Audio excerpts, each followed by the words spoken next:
आज परभणी जिल्ह्यात आयटकच्या वतीने आशा प्रवर्तकांचा आनंदी मेळावा आयोजित केलेला होता।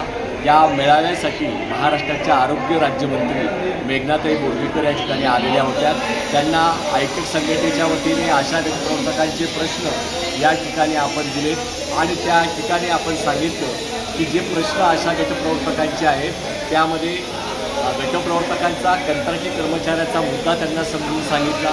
आशाताईंचं जे वय 65 वर्ष करण्यात आलेलं आहे ते वय 60 वर्ष जे करण्यात आलेले ते 65 वर्ष करावं आणि त्वरित आयुक्त साहेबांना त्या संदर्भातले निर्देश द्यावेत अशा प्रकारची भूमिका या ठिकाणी आपण व्यक्त केलेली आहे। 65 वर्ष वय ज्या पद्धतीने अंगणवाडीच्या मदतनीसांचा आहे, स्त्री परिचारांचा आहे हा मुद्दा त्यांना सांगितलेला आहे।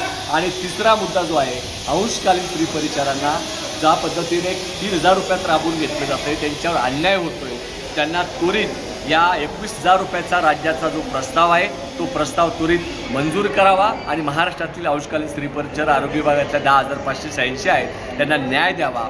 त्याचप्रमाणे आशाताईंना मोबाईलचा प्रश्न सांगितला।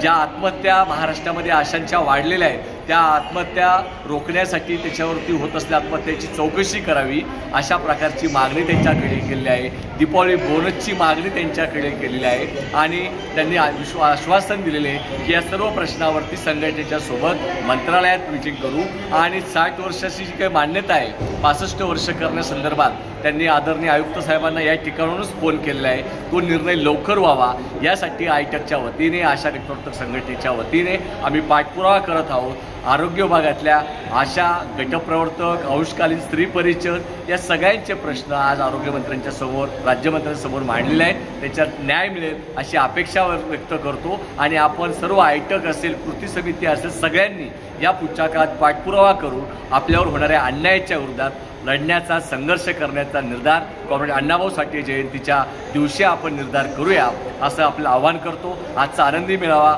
परभणी जिल्ह्यामध्ये आशा गटप्रवर्तक संघटनेने राज्याचे उपाध्यक्ष मुगाजी बुरुल यांच्या उपस्थितीमध्ये यांच्या नेतृत्वाखाली त्याचप्रमाणे कॉम्रेड माधुरी क्षीरसागर आयटकच्या नेत्या यांच्या प्रमुख उपस्थितीमध्ये यशस्वी केल्याबद्दल परभणी जिल्ह्याच्या सर्व आशा गटप्रवर्तकांचं आणि सर्व उपस्थित आशाताईंचं मनपूर्वक आभार व्यक्त करतो, अभिनंदन करतो।